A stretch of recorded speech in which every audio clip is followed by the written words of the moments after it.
Bismillahirrahmanirrahim. Assalamualaikum warahmatullahi wabarakatuh. Perkenalkan, nama saya Saiman, Fakultas Tarbiyah Prodi PAI semester 3. Di sini saya akan memenuhi tugas UTS filsafat.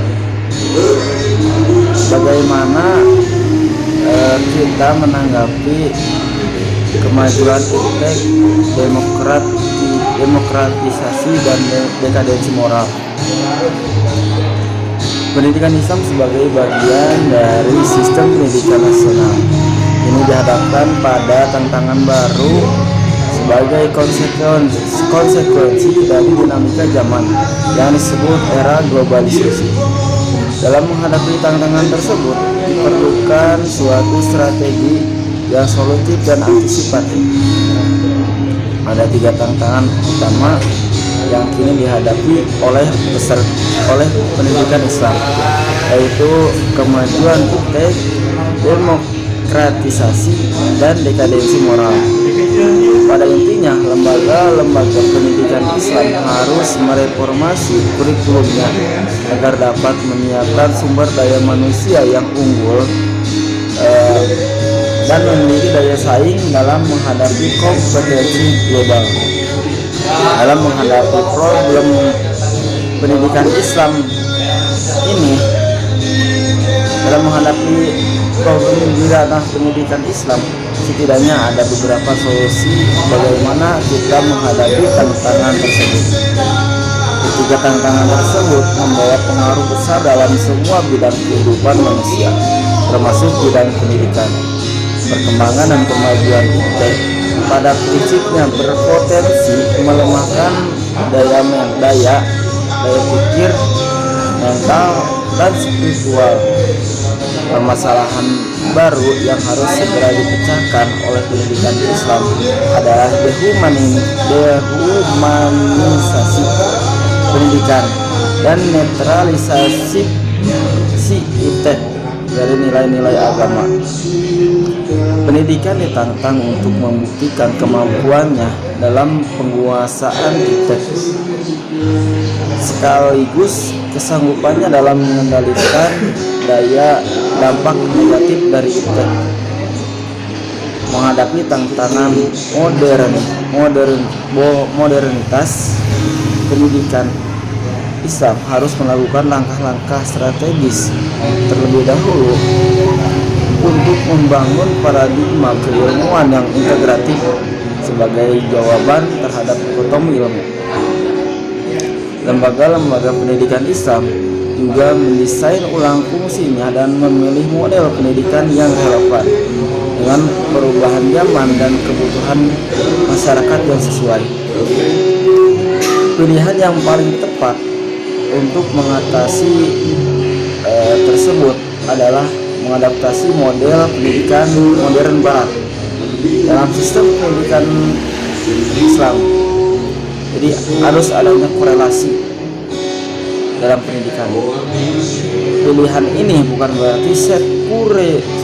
berarti sekularisasi, tetapi pilihan ini tetap meniscayakan nilai-nilai Islam terpelihara dalam aktivitas pendidikan Islam. Sebelum mereformasi dan memperbaiki tatanan pendidikan yang dikaitkan dengan tantangan yang tadi disebutkan, harus adanya pembaharuan serta koreksi di ranah strategi, metode, mental pendidik, dan peserta didik. Dengan menata poin dasar tersebut diharapkan akan terciptanya generasi dan sumber daya manusia yang unggul, siap menghadapi tantangan yang ada. Yang harus dibenahi dalam pendidikan Islam ada beberapa hal. Yang pertama, dengan cara mengembangkan daya pikir peserta didik dengan cara memperbaiki dulu tenaga kependidikan, terutama yang saat ini menjadi permasalahan dalam ranah pendidikan Islam.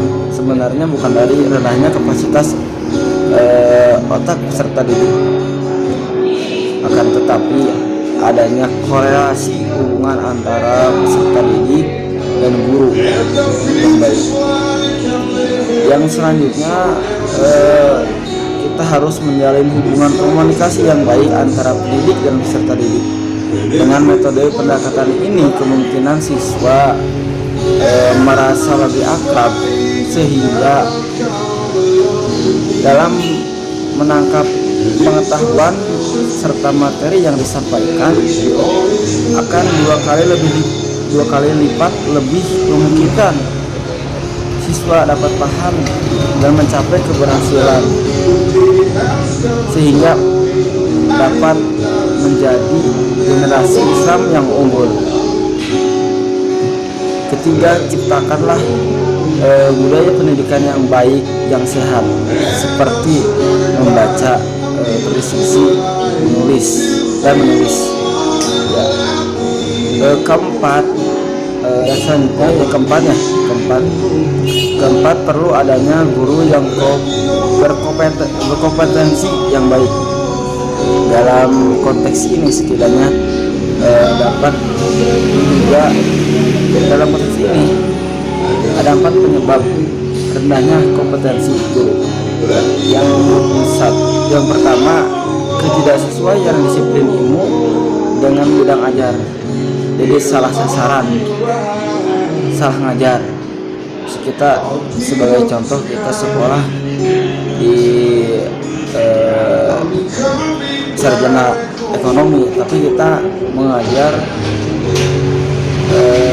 dalam ruang lingkup luar dari bidang ekonomi, jadi tidak nyambung begitu. Dan masih banyak guru di sekolah yang mengajar mata pelajaran yang bukan bidang studi yang dipelajarinya, pada intinya kayak gitu. Hal ini terjadi karena persoalan kurangnya guru pada bidang tertentu, pada bidang studi tertentu. Intinya tidak nyambung lah kayak gitu. Yang kedua, kualifikasi guru yang belum setara sarjana. Jadi gini, konsekuensinya standar keilmuan yang dimiliki guru menjadi tidak memadai untuk mengajarkan bidang studi yang menjadi tugasnya. Bahkan tidak sedikit guru yang sarjana namun tidak berlatar belakang pendidikan, sehingga bermasalah dalam aspek pedagogi. Yang ketiga, program peningkatan keprofesian berkelanjutan atau disebut dengan PKB, guru yang rendah. Masih banyak guru yang tidak mau mengembangkan diri untuk menambah pengetahuan dan kompetensinya dalam mengajar. Guru tidak mau menulis, tidak membuat publikasi ilmiah, dan tidak inovatif dalam kegiatan belajar. Guru merasa hanya cukup mengajar saja dan tidak adanya inisiatif untuk memperbaharui pendidikan yang sesuai dengan zaman. Yang keempat, rekrutmen guru yang tidak efektif. Karena masih banyak calon guru yang direkrut tidak melalui mekanisme yang profesional, tidak mengikuti sistem rekrutmen yang dipersyaratkan. Kondisi ini makin menjadi kompetensi guru semakin rendah.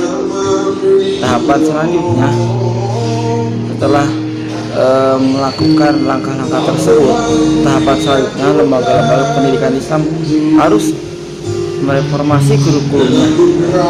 Setelah kita mengkaji apa sih yang menjadi kekurangan dalam ranah pendidikan kita,